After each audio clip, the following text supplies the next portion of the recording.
ایک اچھا مرد عورت سے انا کا مقابلہ نہیں کرتا، کیونکہ عورت کو بہت نازک بنایا گیا ہے۔ روٹھنا عورت کی فطرت اور منانا مرد کا فرض ہے۔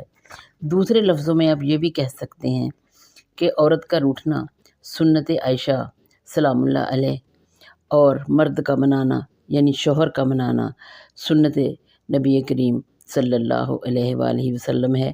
اور پھر عورت کو تو قرآن میں بھی نادان ٹھہرائی گئی۔ جی السلام علیکم رحمۃ اللہ وبرکاتہ، بسم اللہ الرحمن الرحیم۔ آج پھر بات کریں گے عورت کے حقوق پر ہی۔ عورت کبھی بھی کم عقل نہیں ہے۔ اللہ نے اسے اپنے پسندیدہ مرد کے آگے چنچل، نازک اور نخرے والی ضرور بنایا ہے، لیکن کم عقل نہیں۔ عورت عقل والی ہو کر بھی اپنے پسندیدہ آدمی کے سامنے چھوٹی بچی جیسی ہی بنی رہتی ہے اور وہ مظلوم بن جاتی ہے۔ وفادار عورت بھلے خوبصورت نہ ہو مگر کتنی حسینوں سے بہتر ہوتی۔ بیوی کو اپنی جاگیر سمجھنے کی بجائے اسے اپنی دوست بنا لیں۔ اس سے دوست کی طرح ڈھیروں گپ شپ کیا کریں، اس کو اپنی ہر اہم بات بتایا کریں، اس سے مشورہ مانگا کریں۔ اس کو اس کے قابل آپ نے بنانا ہے کہ وہ آپ کے لیول کے برابر ہو جائے۔ وہ فضول بھی بولے تو مسکرا کے سنا کریں، اس کے ساتھ دوست کی طرح کھانا کھائیں، اس کو احساس دلائیں کہ وہ آپ کے لیے اہم ہے۔ اگر اختلاف ہو تو دوست کی طرح معافی مانگیں۔ اسلامی عورت کبھی بھی کمزور کردار کی نہیں ہوتی، مضبوط ترین ہوتی ہے۔ بیوی کو عزت دیں، مان دیں، اس پر خرچ کریں، کیونکہ بیوی پر خرچ کرنا باعث ثواب ہے۔ شوہر کی کمائی پر پہلا حق اس کی بیوی بچوں کا ہے۔ نبی کریم صلی اللہ علیہ وآلہ وسلم نے ارشاد فرمایا، بیوی بچوں پر خرچ کرنا بھی ثواب ہے۔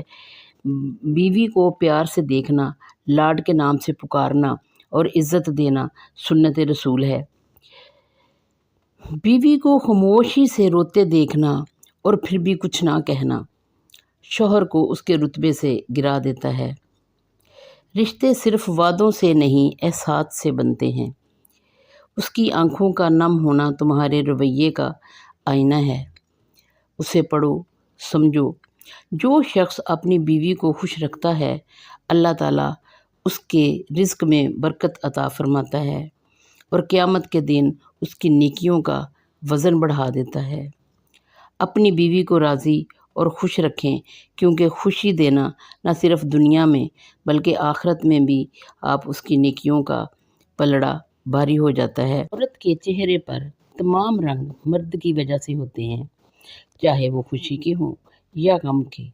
عورت محبت کو تو بھول جاتی ہے مگر شوہر کی طرف سے دی ہوئی عزت کبھی نہیں بھولتی۔ اسی لیے ہمیشہ اپنی بیوی کو عزت دیں، محبت دیں، اس کو اس بات کا احساس دلائیں کہ وہ ہی اس کے لیے اس کا سب کچھ ہے۔ کیونکہ جس طرح مرد کو زبان دراز بیوی اچھی نہیں لگتی، اسی طرح بیوی کو بھی زبان دراز اور ہر وقت بے عزت کرنے والا یا ہاتھ اٹھانے والا مرد کبھی بھی پسند نہیں ہوتا۔ بیوی کا دل توڑ کر شوہر کا یہ امید رکھنا کہ وہ اس سے بے پناہ محبت کرے گی، ایسا ہی ہے جیسے کسی درخت کی جڑیں کاٹ کر اس کے سائے میں خواہش کرنا۔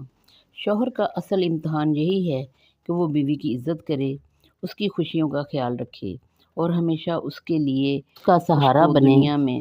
دنیا میں ایک ایسی محبت ہے جس کو دیکھ کر اللہ تعالیٰ ہمیشہ خوش ہوتے ہیں، اور وہ ہے میاں کی بیوی سے محبت اور بیوی کی اپنے میاں سے محبت۔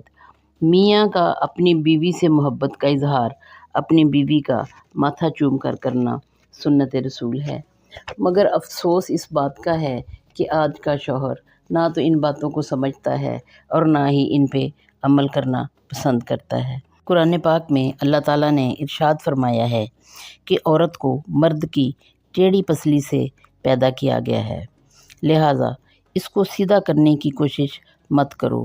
اگر سیدھا کرو گے تو یہ ٹوٹ جائے گی، یعنی اس سے علیحدگی ہو جائے گی، یا خدا نخواستہ یہ سمجھ لیں کہ آپس میں رشتہ ختم ہو جائے گا، مینس کہ طلاق ہو جائے گی۔ اللہ تعالیٰ نے اس رشتے کو بہت ہی خوبصورت رشتے کا نام دیا ہے۔ میری دعا ہے کہ اللہ پاک سب کو یہ رشتہ نبھانے کی توفیق عطا فرمائے، آمین۔ اچھی لگی ہو تو چینل کو سبسکرائب کریں، لائک کریں، دعاؤں میں یاد رکھیں۔ اگلی ویڈیو میں ملتے ہیں، فی امان اللہ۔